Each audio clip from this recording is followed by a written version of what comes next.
अमृतसर के passport regional कार्यालय Ranjit Avenue में राज्यसभा सदस्य श्वेत मलिक द्वारा पासपोर्ट तैयार करने के दौरान केंद्र सरकार द्वारा कामकाज को सरल बनाने संबंधी जानकारियां दी गई। पत्रकारों को संबोधित करते हुए श्वेत मलिक ने बताया कि देशवासियों की सुविधा को ध्यान में रखते हुए पासपोर्ट तैयार करने के लिए आने वाली मुश्किलों को दूर किया गया है। गोद लिए गए बच्चे, पति पत्नियों के विवाद व सरकारी एनओसी में सुविधाएं प्रदान की गई हैं। पहले सिफारिशों के साथ होने वाली पुलिस इंक्वायरी प्रक्रिया के लिए अब ऑनलाइन सेवाएं शुरू कर दी गई हैं। जन्म सर्टिफिकेट की जगह अनेकों अन्य दस्तावेज देने का प्रावधान किए गए हैं। पासपोर्ट का आदान प्रदान करने के लिए अब दलालों को बीच से हटा दिया गया है। 484 डाकघरों में भी आवेदन पत्र दिए जा सकते हैं। श्वेत मलिक ने कहा कि प्रधानमंत्री नरेंद्र मोदी व विदेश मंत्री जयशंकर द्वारा पासपोर्ट बनवाए जाने की प्रक्रिया अब सरल कर दी गई है। ऑनरेबल मेरे प्रेस दे दोस्तों, मेरे नाल सुरेश महाजन जी जिहड़े प्रेजिडेंट ने बीजेपी दे ਉਹ उपस्थित ने।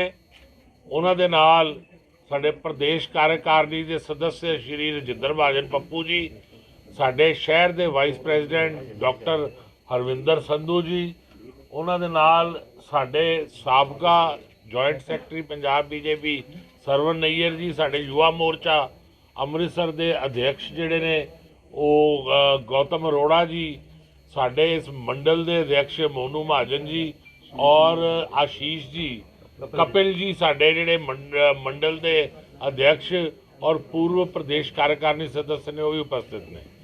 सो प्रेस के बंधुओं का मैं बहुत स्वागत करना कि अज बड़े शॉर्ट नोटिस के उत्ते अज तुसी सारे बड़ी वड्डी गिनती के विच उपस्थित होए हो। मैं हमेशा तुहाडा आभारी हाँ कि तुसी मेरी प्रेस कॉन्फ्रेंस के विच हमेशा आते हो। सो अज की प्रेस कॉन्फ्रेंस का मतलब है एक युग पुरुष, एक तपस्वी, एक ओजस्वी, यशस्वी, मैं जिन्ने वर्ड लवा वो घट ने। साडे प्रधानमंत्री नरेंद्र मोदी जी जिन्हां ने पार्लियामेंट ते मत्था टेकदे हुए ये वचन दिता सीगा कि मैं इस संविधान का मंदिर की कसम खा के कहना, ना भ्रष्टाचार करांगा ना भ्रष्टाचार करन दियांगा और भ्रष्टाचार मुक्त प्रशासन देंगा। नरेंद्र मोदी जी ने और उन्होंने सरकार ने बहुत ऐसे, क्योंकि यूपीए का जिहड़ा कांग्रेस का कुशासन सी वो लोगों का मत उस तो विपरीत इस करके गया कि दशकों के बाद पूर्ण बहुमत की भारतीय जनता पार्टी की नरेंद्र मोदी जी के नेतृत्व की सरकार बनी। उसका कारण की सी कि इन्ने घोटाले होए, इन्ना भ्रष्टाचार होया कि जनता कांग्रेस के राज कि जनता की रीढ़ की हड्डी टुट गई और उस तो बाद जनता त्राही त्राही कर रही थी। 12 लाख करोड़ तो वध के घोटाले कांग्रेस कुशासन के जिहड़े वो चलते रहे और जनता ने मन बना के नरेंद्र मोदी जी को प्रधानमंत्री के रूप में जिहड़ा है वो स्थापित किया और पूर्ण बहुमत नाल ये सरकार बनी और उपराले तुरंत किए, क्योंकि मोदी जी कथनी तो करनी दे एक ने, उन्होंने जो कथनी की सी उही करनी उन्होंने रही कि उन्होंने भ्रष्टाचार नूं जड़ों उखाड़न दे लई कई स्टैप किए, जिसमें सब तो पहला स्टैप सीगा जन धन योजना। कांग्रेस के पूर्व प्रधानमंत्री राजीव गांधी जी ने ये मन्निया सी कि जे 1 रुपया असीं भेजने आ तो 85 पैसे दलाल खा जाते हैं, पर उन्हें वो मनोशक्ति या वो जिन्होंने कह सकते हैं कॉन्फिडेंस नहीं सी कि उसका निवारण कर सकन, उन्हें खात्मा कर सकन। वो खात्मा किन्ने कीता? वो खात्मा किया नरेंद्र मोदी जी ने जन धन योजना उन्होंने 32 करोड़ खाते जिहड़े ने वो आम आदमी दे खोलते, रिक्शे वाले का भी खाता खुलिया, रेहड़ी वाले का भी खाता खुलिया, फड़ी वाले का भी खाता खुलिया और लगभग 33 करोड़ तो वध खाते खुले। हुण कोई दलाल 85 पैसे दलाली नहीं खाता, सारे पैसे जिहड़े ने वो जिहड़ा प्रार्थी है, लाभ प्रार्थी उहदे अकाउंट ही जाते हैं। उस तो बाद GST का जिहड़ा एक महत्वपूर्ण निर्णय सी जिहदे विच स्वर्गीय अरुण जेतली जी का भी बड़ा वड्डा हत्थ सीगा कि GST नाल सारे ਭ੍ਰਿਸ਼ਟਾਚਾਰ ਦਾ ਨਿਵਾਰਨ ਕੀਤਾ, ਵਨ ਨੇਸ਼ਨ ਵਨ ਟੈਕਸ। ਉਸ ਤੋਂ ਬਾਅਦ ਭ੍ਰਿਸ਼ਟਾਚਾਰ ਦੇ ਉੱਤੇ ਚੋਟ ਕੀਤੀ, ਔਰ ਉਹ ਚੋਟ ਸੀਗੀ ਜਿਹੜੀ ਬੇਨਾਮੀ ਪ੍ਰਾਪਰਟੀ ਦੀ, ਕਿ ਲੋਕ ਆਪਣਾ ਕਾਲਾ ਧਨ ਬੇਨਾਮੀ ਪ੍ਰਾਪਰਟੀ ਦੇ ਵਿੱਚ ਲਾ ਦਿੰਦੇ ਸੀਗੇ। ਸੋ ਉਹ ਕਾਲਾ ਧਨ ਜਿਹੜਾ ਹੈ ਉਹਨੂੰ ਰੋਕਣ ਦੇ ਲਈ ਬੇਨਾਮੀ ਪ੍ਰਾਪਰਟੀ ਐਕਟ ਹੋਇਆ, ਕਿ ਉਹਦੇ ਵਿੱਚ ਪ੍ਰੋਪਰ ਚੈਕਿੰਗ ਹੋਈ ਕਿ ਜੇ ਤੁਹਾਡੇ ਨਾਂ 'ਤੇ ਪ੍ਰਾਪਰਟੀ ਨਹੀਂ ਹੈ ਤਾਂ ਉਹਨੂੰ ਸਰਕਾਰ ਜਿਹੜੀ ਹੈ ਉਹ ਜ਼ਬਤ ਕਰ ਲਏਗੀ। ਨੋਟਬੰਦੀ ਵੀ ਇੱਕ ਉਪਰਾਲਾ ਸੀ ਜਿਹਦੇ ਨਾਲ ਭ੍ਰਿਸ਼ਟਾਚਾਰ 'ਤੇ ਨਕੇਲ ਆਈ। ਸੋ ਹਰ ਵਿਭਾਗ ਜਿਹੜਾ ਹੈ ਉਹਦੇ ਵਿੱਚ ਭ੍ਰਿਸ਼ਟਾਚਾਰ ਤੋਂ ਨਿਵਾਰਨ ਦੇ, ਭ੍ਰਿਸ਼ਟਾਚਾਰ ਤੋਂ ਬਚਾਅ ਦੇ, ਭ੍ਰਿਸ਼ਟਾਚਾਰ ਦੇ ਖਾਤਮੇ ਦੇ ਸਟੈਪ ਲਿੱਤੇ ਗਏ।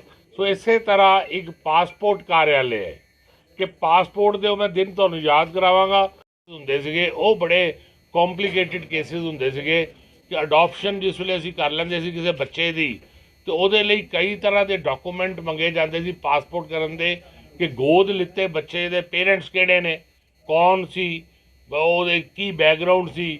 ਔਰ ਉਹ ਇੱਕ ਇੰਪੋਸੀਬਲ ਜਿਹਾ ਟਾਸਕ ਹੋ ਜਾਂਦਾ ਸੀ। ਪੇਰੈਂਟਸ ਨੂੰ ਦਰ ਦਰ ਭਟਕਣਾ ਪੈਂਦਾ ਸੀ ਕਿ ਉਹ ਬੱਚਾ ਪਾਲਦੇ ਵੀ ਸੀਗੇ, ਬੱਚੇ ਨੂੰ ਉਹ ਮਾਤਾ ਪਿਤਾ ਦਾ ਪਿਆਰ ਵੀ ਦਿੰਦੇ ਸੀ, ਪਰ ਪਾਸਪੋਰਟ ਨਹੀਂ ਸੀ ਬਣਦਾ। ਹੁਣ ਸਿੰਪਲ ਡਾਕੂਮੈਂਟਸ ਦੇ ਨਾਲ ਅਡੋਪਸ਼ਨ ਕੇਸਿਸ ਦਾ ਪਾਸਪੋਰਟ ਜਿਹੜਾ ਉਹ ਵੀ ਅਲਾਓ ਕਰ ਦਿੱਤਾ ਹੈ। ਔਰ ਹੁਣ ਜਿਹੜਾ ਹੈ ਨਿਵਾਸ ਸਥਾਨ ਦੇ ਲਈ ਸਰਕਾਰੀ ਨਿਵਾਸ, ਪਹਿਲੇ ਜਿਸ ਤਰ੍ਹਾਂ ਸਰਕਾਰੀ ਹੁੰਦੇ ਸੀ ਆਫਿਸਰਸ, ਉਹਨਾਂ ਦਾ ਬੇਸਿਕ ਨਿਵਾਸ ਕਿੱਥੇ ਹੈ, ਉਹ ਬਿਹਾਰ ਵਿੱਚ ਰਹਿੰਦੇ ਨੇ, ਉਹ ਕਲਕੱਤਾ ਵਿੱਚ ਰਹਿੰਦੇ ਨੇ, ਉਹ ਬੰਗਾਲ ਵਿੱਚ ਕਿਤੇ ਰਹਿੰਦੇ ਨੇ, ਉਹ ਮਦਰਾਸ ਵਿੱਚ ਰਹਿੰਦੇ ਨੇ। ਸੋ ਉਹ ਦੇਖਣਾ ਪੈਂਦਾ ਸੀ, ਉਹਨਾਂ ਦੀ ਚੈਕਿੰਗ ਹੁੰਦੀ ਸੀ ਕਿ ਸਰਕਾਰੀ ਨਿਵਾਸ ਦੀ ਚੈਕਿੰਗ ਹੋਏਗੀ ਔਰ ਫਿਰ ਪਾਸਪੋਰਟ ਜਿਹੜਾ ਹੈ ਉਹ ਇਸ਼ੂ ਹੋਏਗਾ। ਹੁਣ ਸਰਕਾਰੀ ਨਿਵਾਸ ਜਿਹੜਾ ਹੈਗਾ ਉਹੀ ਇੱਕ ਨਿਵਾਸ ਮੰਨ ਲਿਆ ਗਿਆ ਕਿ ਜਿੱਥੇ ਵੀ ਉਹ ਸਰਕਾਰੀ ਕਰਮਚਾਰੀ ਆਪਣਾ ਨਿਵਾਸ ਲੈ ਕੇ ਬੈਠਾ ਹੋਇਆ ਹੈ ਉਹ ਉੱਥੇ ਸਰਕਾਰੀ ਨਿਵਾਸ ਨੂੰ ਮੰਨ ਲਿਆ ਜਾਏਗਾ। ਪੁਲਿਸ ਇਨਕੁਆਇਰੀ ਇੱਕ ਬੜਾ ਵੱਡਾ ਅੜਚਨ ਸੀਗੀ ਪਾਸਪੋਰਟ ਦੇ ਵਿੱਚ, ਕਿ ਪੁਲਿਸ ਦੇ ਆਫਿਸਰ ਤੁਹਾਡੇ ਘਰ ਆਉਂਦੇ ਸੀਗੇ, ਕਈ ਤਰ੍ਹਾਂ ਦੇ ਪ੍ਰਸ਼ਨ ਕਰਦੇ ਸੀਗੇ। ਉਸ ਤੋਂ ਬਾਅਦ ਉਹ ਪ੍ਰਕਿਰਿਆ ਦੇ ਵਿੱਚ ਮਹੀਨੋਂ ਲੱਗ ਜਾਂਦੇ ਸੀ ਕਿ ਜਦੋਂ ਤੁਸੀਂ ਜਾਂਦੇ ਸੀ ਕਿ ਆਪਣਾ ਪਾਸਪੋਰਟ ਮੈਨੂੰ ਚਾਹੀਦਾ ਹੈ, ਤੇ ਉਹ ਕਹਿੰਦੇ ਸੀ ਜੀ ਪੁਲਿਸ ਇਨਕੁਆਇਰੀ ਨਹੀਂ ਆਈ। ਤੁਸੀਂ ਪੁਲਿਸ ਵਾਲੇ ਕੋਲ ਜਾਂਦੇ ਸੀ, ਉੱਥੇ ਜਾ ਕੇ ਸਿਫਾਰਸ਼ਾਂ ਪਾਉਣੀਆਂ ਪੈਂਦੀਆਂ ਸੀ ਕਿ ਸਾਡਾ ਜਿਹੜਾ ਹੈਗਾ ਇਹ ਸਰਟੀਫਿਕੇਟ ਜਿਹੜਾ ਹੈ ਉਹ ਦੇ ਦਿਓ। ਹੁਣ ਔਨਲਾਈਨ ਪ੍ਰੋਸੈਸ ਹੋ ਗਿਆ ਪੁਲਿਸ ਇਨਕੁਆਇਰੀ ਦਾ ਵੀ, ਕਿ ਤੁਸੀਂ ਤਤਕਾਲ ਵਿੱਚ ਵੀ ਅਦਰਵਾਈਜ਼ ਵੀ ਔਨਲਾਈਨ ਹੀ ਤੁਹਾਡੀ ਪੁਲਿਸ ਇਨਕੁਆਇਰੀ ਹੋ ਜਾਂਦੀ ਹੈ। ਡਿਟੇਲ ਜਿਹੜੀ ਹੈ ਉਹ ਬਾਅਦ ਵਿੱਚ ਹੁੰਦੀ ਰਹਿੰਦੀ ਹੈ।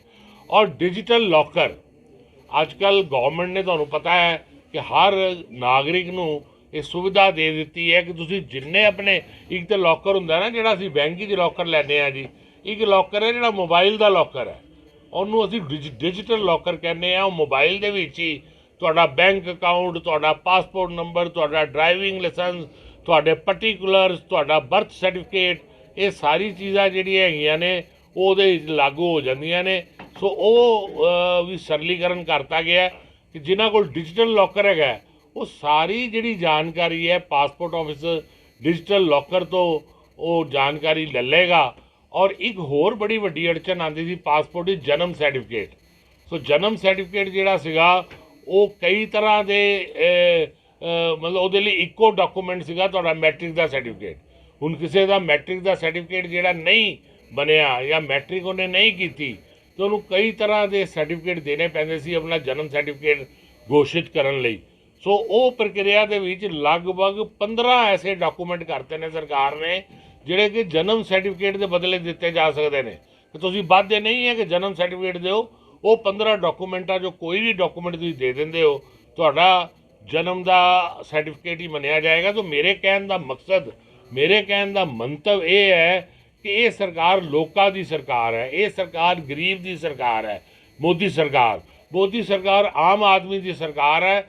ਮੋਦੀ ਸਰਕਾਰ ਭ੍ਰਿਸ਼ਟਾਚਾਰ ਤੇ ਨਕੇਲ ਪਾਉਣ ਵਾਲੀ ਸਰਕਾਰ ਹੈ। ਔਰ ਉਹੀ ਕਾਰਨ ਹੈ ਕਿ ਅੱਜ ਦੁਬਾਰਾ ਬਹੁਮਤ ਦੇ ਨਾਲ, ਅੱਗੇ ਨਾਲੋਂ ਵੱਡੀ ਗਿਣਤੀ ਦੇ ਨਾਲ ਮੋਦੀ ਸਾਹਿਬ ਦੀ ਸਰਕਾਰ ਨੂੰ ਲੋਕਾਂ ਨੇ ਚੁਣਿਆ ਹੈਗਾ। ਔਰ ਅੱਜ ਇਹ ਸਰਕਾਰ ਸਫਲਤਾ ਦੇ ਨਾਲ ਚੱਲ ਰਹੀ ਹੈ। ਔਰ ਅੱਜ ਵੀ ਕਈ ਤਰ੍ਹਾਂ ਦੇ ਉਪਰਾਲੇ ਕੀਤੇ ਗਏ ਨੇ, ਜਿਹਦੇ ਟ੍ਰਿਪਲ ਤਲਾਕ ਦਾ ਤੁਸੀਂ ਦੇਖਿਆ ਬੜਾ ਮਹੱਤਵਪੂਰਨ ਕਾਨੂੰਨ ਲਿਆਂਦਾ ਗਿਆ, ਜਿਹੜਾ ਅਸੀਂ ਵਾਅਦਾ ਕੀਤਾ ਸੀ ਆਪਣੇ ਮੈਨੀਫੈਸਟੋ 'ਚ। ਅਸੀਂ ਵਾਅਦੇ ਕਾਂਗਰਸ ਦੀ ਤਰ੍ਹਾਂ ਕੇਵਲ ਸੱਤਾ ਲੈਣ ਲਈ ਨਹੀਂ ਕਰਦੇ, ਅਸੀਂ ਵਾਅਦੇ ਪੂਰੇ ਕਰਨ ਲਈ ਕਰਨੇ ਆ, ਵਚਨ ਕਰਨੇ ਆ। ਇਸੇ ਤਰ੍ਹਾਂ ਜਿਹੜਾ ਅਸੀਂ ਵਾਅਦਾ ਕੀਤਾ ਆਪਣਾ 370-35A ਦਾ ਕਿ ਕਸ਼ਮੀਰ ਨੂੰ ਅਸੀਂ ਭਾਰਤ ਦਾ ਅਭਿੰਨ ਅੰਗ ਜਿਹੜਾ ਹੈ ਉਹ ਬਣਾ ਦਿੱਤਾ ਹੈ। ਔਰ ਇਸੇ ਤਰ੍ਹਾਂ ਰਾਮ ਮੰਦਿਰ ਜਿਹੜਾ ਕਿ ਲੋਕ ਕਹਿੰਦੇ ਸੀ ਕਿ ਤੁਸੀਂ ਵਾਅਦਾ ਕਰਦੇ ਹੋ ਕਦੋਂ ਬਣੇਗਾ, ਅੱਜ ਰਾਮ ਮੰਦਿਰ ਨਿਰਮਾਣ ਦਾ ਕੰਮ ਚੱਲ ਰਿਹਾ ਹੈ। ਸੋ ਇਹ ਵਾਅਦਿਆਂ ਨੂੰ ਪੂਰਾ ਕਰਨ ਵਾਲੀ ਸਰਕਾਰ ਹੈ ਔਰ ਉਹ ਵਾਅਦੇ ਜਿਹੜੇ ਅੱਗੇ ਵੀ ਕੀਤੇ ਹੋਏ ਨੇ, ਨਿਰੰਤਰ ਹਰ ਸੈਸ਼ਨ ਵਿੱਚ ਕੋਈ ਨਾ ਕੋਈ 5, 7, 10, 15 ਬਿੱਲ ਐਸੇ ਆਉਂਦੇ ਨੇ ਜਿਹੜੇ ਕਿ ਸਰਕਾਰ ਦੇ ਵਾਅਦੇ ਹੁੰਦੇ ਨੇ ਉਹ ਪੂਰੇ ਕੀਤੇ ਜਾਂਦੇ ਨੇ। ਵਾਅਦਾ ਤਾਂ ਜੀ ਪੈਟਰੋਲ ਡੀਜ਼ਲ ਦੇ ਰੇਟ ਘਟਾਉਣ ਦਾ ਵੀ ਕੀਤਾ ਗਿਆ। ਐਸਾ 1 ਸਾਲ ਤੱਕ ਪਾਸਪੋਰਟ ਨਹੀਂ ਸੀ ਮਿਲਦਾ ਔਰ ਲਗਾਤਾਰ ਪਾਸਪੋਰਟ ਦਿਵਾਉਣ ਦੇ ਦਲਾਲ ਹੁੰਦੇ ਸੀ ਜਿਨ੍ਹਾਂ ਨੇ ਦਫ਼ਤਰ ਖੋਲ੍ਹੇ ਹੁੰਦੇ ਸੀਗੇ ਕਿ ਜੇ ਪਾਸਪੋਰਟ ਲੈਣਾ ਹੈ ਜਲਦੀ ਤੇ ਸਾਨੂੰ ਇੰਨੇ ਪੈਸੇ ਰਿਸ਼ਵਤ ਦੇ ਦਿਓ, ਭ੍ਰਿਸ਼ਟਾਚਾਰ ਦੇ ਦਿਓ ਤੇ ਫਿਰ ਅਸੀਂ ਪਾਸਪੋਰਟ ਜਿਹੜਾ ਤੁਹਾਨੂੰ ਦਿਆਂਗੇ, ਨਹੀਂ ਤੇ ਪਾਸਪੋਰਟ ਨਹੀਂ ਮਿਲੇਗਾ। ਪਾਸਪੋਰਟ ਮਾਨੇ ਜਿਸ ਵੇਲੇ ਕਿਸੇ ਨੂੰ ਮਿਲ ਜਾਂਦਾ ਸੀ ਤਾਂ ਉਹ ਸਮਝਦਾ ਸੀ ਕਿ ਉਹਨੇ ਇੱਕ ਜੰਗ ਜਿੱਤ ਲਈ। ਅੱਜ ਪਾਸਪੋਰਟ ਦੀ ਪ੍ਰਕਿਰਿਆ ਇਹ ਦੇਖਦੇ ਹੋਏ ਪ੍ਰਧਾਨ ਮੰਤਰੀ ਮੋਦੀ ਜੀ ਔਰ ਵਿਦੇਸ਼ ਮੰਤਰੀ ਜੈ ਸ਼ੰਕਰ ਜੀ ਨੇ ਇੰਨੀ ਆਸਾਨ ਕਰ ਦਿੱਤੀ ਹੈ। ਮੇਰੇ ਨਾਲ ਬਲਰਾਜ ਜੀ ਵੀ ਬੈਠੇ ਨੇ ਔਰ APO ਇਹਨਾਂ ਦੇ ਨਾਲ ਉਹ ਵੀ ਬੈਠੇ ਨੇ। ਸੋ ਉਸ ਹਿਸਾਬ ਦੇ ਨਾਲ ਅਫਸਰ ਸਾਹਿਬਾਨ ਸਾਰੇ ਜਿਹੜੇ ਨੇ ਉਹਨਾਂ ਨੂੰ ਡਾਇਰੈਕਸ਼ਨ ਦਿੱਤੀ ਕਿ ਇਹ ਪਾਸਪੋਰਟ ਦੀ ਪ੍ਰਕਿਰਿਆ ਨੂੰ ਸਰਲ ਬਣਾਉਣਾ ਹੈ। ਔਰ ਪਾਸਪੋਰਟ ਜਿਹੜਾ ਹੈ ਉਹ ਅੱਜ ਦੀ ਡੇਟ ਵਿੱਚ ਮੈਨੂੰ ਬੜੀ ਖੁਸ਼ੀ ਹੈ ਕਿ ਇੱਕ ਤਾਂ ਪਾਸਪੋਰਟ ਦੇ ਕੇਂਦਰ ਬੜੇ ਵਧਾ ਦਿੱਤੇ, ਜਿਹੜੇ ਕਿ ਪਾਸਪੋਰਟ ਦਾ ਕੇਂਦਰ ਤੁਹਾਨੂੰ ਯਾਦ ਹੋਏਗਾ ਕੇਵਲ ਜਲੰਧਰ ਹੋਇਆ ਕਰਦਾ ਸੀ, ਜਲੰਧਰ ਤੋਂ ਪਹਿਲੇ ਵੀ ਕੇਵਲ ਚੰਡੀਗੜ੍ਹ ਹੋਇਆ ਕਰਦਾ ਸੀ।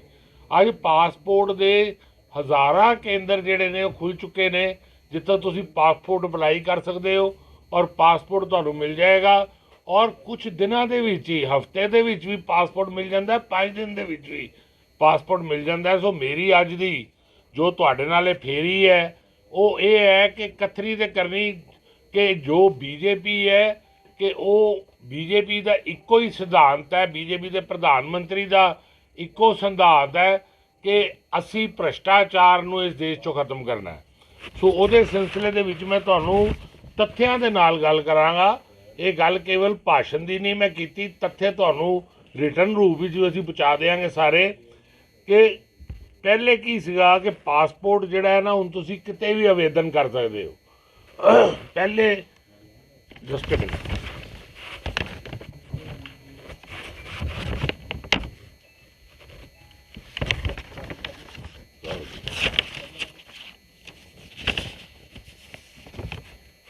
ਹੁਣ ਤਤਕਾਲ ਯੋਜਨਾ ਵਿੱਚ ਜਿਹੜਾ ਪਾਸਪੋਰਟ ਤੁਹਾਨੂੰ ਤੁਰੰਤ ਮਿਲ ਜਾਂਦਾ ਹੈ ਉਹਦੇ ਵਿੱਚ ਕੇਵਲ 2 ਜਾਂ 3 ਦਾ ਸਮੇਂ ਲੱਗਦਾ ਦਿਨ ਦਾ।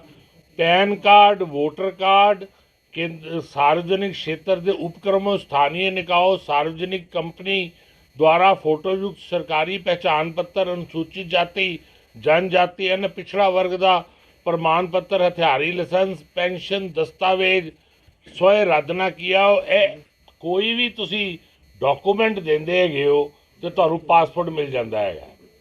दूसरा ये पॉइंट है कि जिथे साढ़े अमृतसर जी 2 पासपोर्ट केंद्र ने, एक है रंजीत एवन्यू है, एक माल रोड से है, 484 डाकखानियां दे विच पासपोर्ट की सुविधा जी है शुरू करती है। तुसी उत्थे पासपोर्ट अपना अपलाई कर सकते हो और वो 484 दे विच जिहड़ा अमृतसर विभाग का डाकखाना आंदा है, वो डाकखाना जिहड़ा है वो फिरोजपुर दे विच है। सो इस हिसाब दे नाल इस प्रक्रिया का सरलीकरण किया जा सकता है। अच्छा, पासपोर्ट बनाने के लिए एक बड़ी वड्डी रेवोल्यूशन दी गई है कि पहले हुंदा सी कि अमृतसर जे पासपोर्ट बनाना है तो जलंधर के कार्यालय जी अपलाई करोगे। हुण किते भी तुसी आवेदन कर सकते हो, मतलब तुसी भावें बंगलौर विच बैठे हुए हो, तुसी भावें कलकत्ते विच बैठे हुए हो, तुसी भावें अहमदाबाद विच बैठे हुए हो, तुसी भावें दिल्ली च बैठे हुए हो, तुसी पासपोर्ट बनवाना है तो किसी भी पासपोर्ट केंद्र दे विच तुसी अपना जिहड़ा हैगा वो आवेदन जिहड़ा वो कर सकते हो। मैरिज दे विच एक बड़ा वड्डा जिहड़ा प्लस पॉइंट है कीता, समझण वाली गल है जी।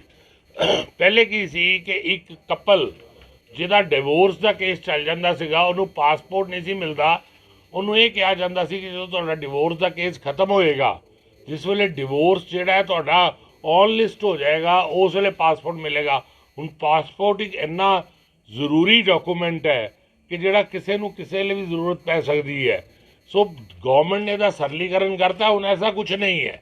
ਹੁਣ ਜੇ ਤੁਸੀਂ ਇਹ ਲਿਖ ਕੇ ਦੇ ਦਿਓ ਕਿ ਅਸੀਂ ਸੈਪਰੇਟਿਡ ਆ, ਸਾਡਾ ਡਿਵੋਰਸ ਕੇਸ ਜਿਹੜਾ ਕੋਰਟ ਦੇ ਵਿੱਚ ਚੱਲ ਰਿਹਾ ਹੈ, ਤੇ ਸੈਪਰੇਟਿਡ ਹੋਣ ਦੇ ਐਫੀਡੈਵਿਟ ਤੇ ਇੱਕ ਪੇਜ ਦੇ ਉੱਤੇ ਕਿ ਅਸੀਂ we are living separated from each other and our divorce case is pending in the court, you will get the passport. ਇਹ ਮੈਂ ਵੀ ਕਈ ਵਾਰ ਦੇਖਿਆ ਕਿ ਮੇਰੇ ਕੋਲ ਕਪਲ ਆ ਜਾਂਦੇ ਸੀ ਹਸਬੈਂਡ ਵਾਈਫ ਦਾ, ਕਿਉਂਕਿ ਉਸ ਵੇਲੇ ਡਿਵੋਰਸ ਕੇਸ ਚੱਲ ਰਿਹਾ ਹੁੰਦਾ ਹੈ, ਆਪਸੀ ਕੱਟਤਾ ਹੁੰਦੀ ਹੈ, ਹਸਬੈਂਡ ਵਾਈਫ ਦਾ ਪਾਸਪੋਰਟ ਰੋਕ ਲੈਂਦਾ ਸੀ, ਵਾਈਫ ਹਸਬੈਂਡ ਦਾ ਪਾਸਪੋਰਟ ਰੋਕ ਲੈਂਦੀ ਸੀ, ਔਰ ਉਹਨਾਂ ਦੇ ਫਿਊਚਰ ਦੇ ਉੱਤੇ ਇੱਕ ਪ੍ਰਸ਼ਨ ਚਿੰਨ੍ਹ ਲੱਗ ਜਾਂਦਾ ਸੀ। ਸੋ ਇਹ ਸੁਵਿਧਾ ਜਿਹੜੀ ਹੈ ਇਹ ਗਵਰਨਮੈਂਟ ਨੇ ਬੜੀ ਵੱਡੀ ਸੁਵਿਧਾ ਜਿਹੜੀ ਹੈ ਦਿੱਤੀ ਹੈ। ਇਸ ਤੋਂ ਬਾਅਦ ਸਰਕਾਰੀ ਕਰਮਚਾਰੀਆਂ ਨੂੰ ਗਵਰਨਮੈਂਟ ਦੇ NOC ਦੀ ਲੋੜ ਹੁੰਦੀ ਸੀ, ਪਾਸਪੋਰਟ ਬਣਾਉਣ ਲਈ ਮਹੀਨੇ ਲੱਗ ਜਾਂਦੇ ਸੀ, ਸਰਕਾਰ ਦਾ NOC ਨਹੀਂ ਸੀ ਮਿਲਦਾ। ਸੋ ਹੁਣ ਉਹਦੇ ਲਈ ਐਨੈਕਸਚਰ H ਹੈ, ਇੱਕ ਇਮੀਡੀਏਟਲੀ ਮਿਲ ਜਾਂਦਾ ਹੈਗਾ ਐਨੈਕਸਚਰ H। ਤੇ ਉਹਦੇ ਨਾਲ ਐਨੈਕਸਚਰ H ਦਿਓ ਤੇ ਸਰਕਾਰੀ ਕਰਮਚਾਰੀ 4 ਦਿਨ ਦੇ ਵਿੱਚ ਆਪਣਾ ਪਾਸਪੋਰਟ ਜਿਹੜਾ ਉਹ ਬਣਵਾ ਸਕਦੇ ਨੇ। ਇੱਕ ਜਿਹੜਾ ਸੀਗਾ ਕਿ ਐਮਰਜੈਂਸੀ ਸਰਟੀਫਿਕੇਟ, ਕਿਸੇ ਵੇਲੇ ਹੁੰਦਾ ਕੀ ਹੈ ਸਾਡਾ ਪਾਸਪੋਰਟ ਗੁੰਮ ਹੋ ਜਾਂਦਾ, ਪਾਸਪੋਰਟ ਅਸੀਂ ਵਿਦੇਸ਼ ਵਿੱਚ ਬੈਠੇ ਆ, ਪਾਸਪੋਰਟ ਗੁੰਮ ਹੋ ਗਿਆ, ਹੁਣ ਵਾਪਸ ਕਿਸ ਤਰ੍ਹਾਂ ਆਉਣਾ ਹੈ, ਉਹਦੇ ਲਈ ਐਮਰਜੈਂਸੀ ਸਰਟੀਫਿਕੇਟ ਜਿਹੜਾ ਇੱਕ ਇਸ਼ੂ ਹੁੰਦਾ ਸੀ। ਪਹਿਲੇ ਐਮਰਜੈਂਸੀ ਸਰਟੀਫਿਕੇਟ ਦੀ ਜਿਹੜੀ ਵੈਧਤਾ ਸੀ ਜਿਹੜੀ ਉਹ 3 ਮਹੀਨੇ ਸੀ, ਸਾਡੀ ਸਰਕਾਰ ਨੇ ਉਸ ਐਮਰਜੈਂਸੀ ਸਰਟੀਫਿਕੇਟ ਦੀ ਵੈਧਤਾ ਜਿਹੜੀ ਆ ਉਹ 6 ਮਹੀਨੇ ਕਰ ਦਿੱਤੀ ਹੈਗੀ।